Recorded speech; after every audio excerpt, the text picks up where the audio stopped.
Salut les copains, j'espère que vous allez bien. Aujourd'hui, je suis avec Gaëtan Lana. Alors Gaëtan, avant d'aborder le vif du sujet, est-ce que tu peux te présenter en quelques mots? Eh bien, donc moi c'est Gaëtan Lana, je suis passionné par les Omega Vintage, surtout les Speedmaster. Et voilà, donc j'ai également mon site internet Brussels Vintage Watches, spécialisé dans l'achat-vente d'Omega Vintage. Et voilà, c'est pour ça que je suis là aujourd'hui, pour un peu discuter de cela. Eh bien, le lien du site de Gaëtan sera en description, évidemment. Aujourd'hui, on va parler de l'Omega Speedmaster.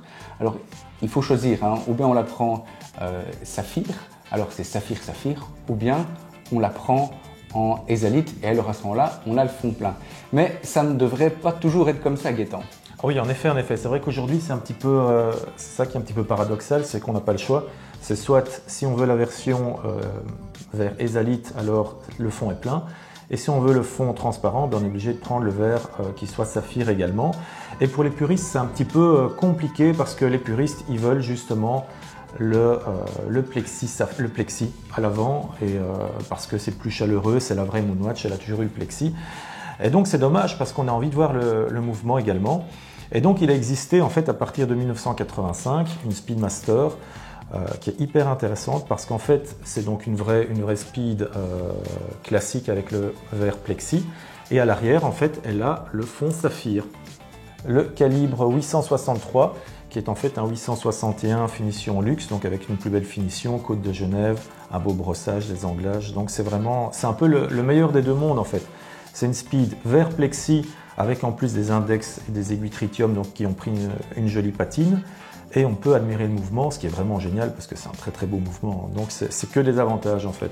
Et qu'est-ce que ce mouvement a comme décoration qu'une Speed Saphir n'aurait pas, ou allez, je veux dire, que ce soit en positif ou en négatif, hein, mais je veux dire, quelles sont les différences au niveau de décoration ou au niveau mouvement, au niveau visuel en fait, entre les deux?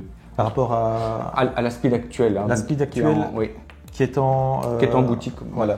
La Speed actuelle qui est en boutique, le modèle Ezalite, le fond est plein donc on ne pourra pas voir le mouvement. Donc déjà ça c'est une différence principale. Et le modèle avec fond saphir, bien le mouvement il est très différent parce que c'est les nouveaux mouvements calibre 3861 coaxial. Il n'a pas la couleur jaune, il a la couleur argentée en fait, couleur rhodium. Et au niveau des finitions, c'est pas tout à fait la même chose, ça se ressemble, mais voilà, on est sur des finitions qui font un peu plus industrielles, je trouve, sur le nouveau 3861. Même au niveau des anglages, c'est un peu plus anguleux, ça donne plus une impression de finition machine en fait. Tandis que sur le 863 d'époque, je trouve qu'on a des finitions un peu plus subtiles, un peu plus... oui, on est un peu plus dans de la belle horlogerie, je trouve, même si le nouveau calibre est très bien également. Hein. Mais voilà, il faudrait vraiment les comparer côte à côte pour voir les différences subtiles qu'il y a au niveau de la finition. Alors le bracelet, oui, le bracelet, donc ça, à l'époque, c'était le bracelet, donc le bracelet 1479, qui est un très très beau bracelet, très agréable. Et en fait, Omega sur la nouvelle Speed a un peu copié ce bracelet. Donc ils ont remis au goût du jour le 1479. C'est presque le même bracelet que sur la Speed actuelle en fait. Donc ça qui est intéressant aussi, c'est qu'Omega s'inspire un peu de ces modèles vintage. Il prend les bonnes choses qu'il y avait dans le passé pour créer en fait la Speed la plus parfaite possible. Alors sur le marché de l'occasion, quand on a une Speed comme ça, à quoi il faut faire attention? Alors il faut faire attention à pas mal de choses. Là on parle de speed des années, globalement années 90, donc qui sont en général des speeds plutôt en bon état, qui n'ont pas été trop bidouillés, mais il faut quand même être vigilant. Donc ce qui est souvent remplacé sur ces speeds, c'est la lunette.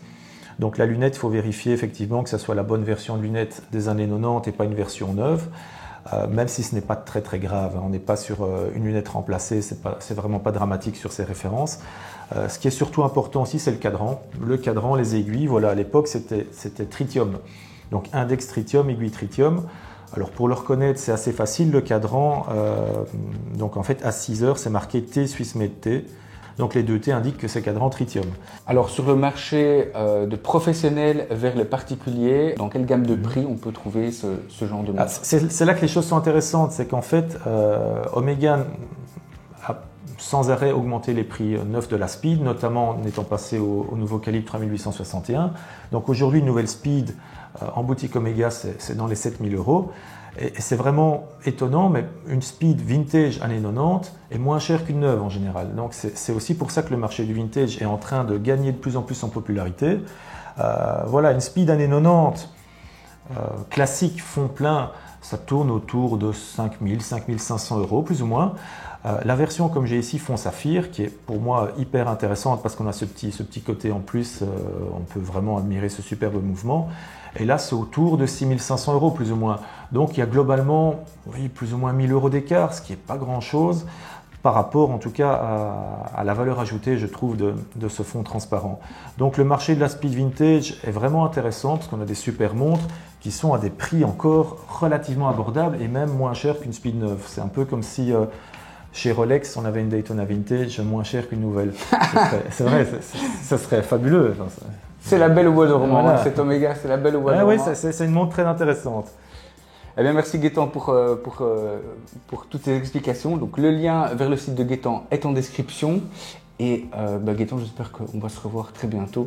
On n'habite pas loin l'un de l'autre, hein, donc à mon avis. Certainement, j'ai tellement de choses à dire sur les Omega qu'on va parler même d'autres références. Eh bien, je t'ouvrirai la page, copain des montres. Merci encore et à très bientôt. Merci à toi. À très bientôt à tous. À bientôt. Ciao.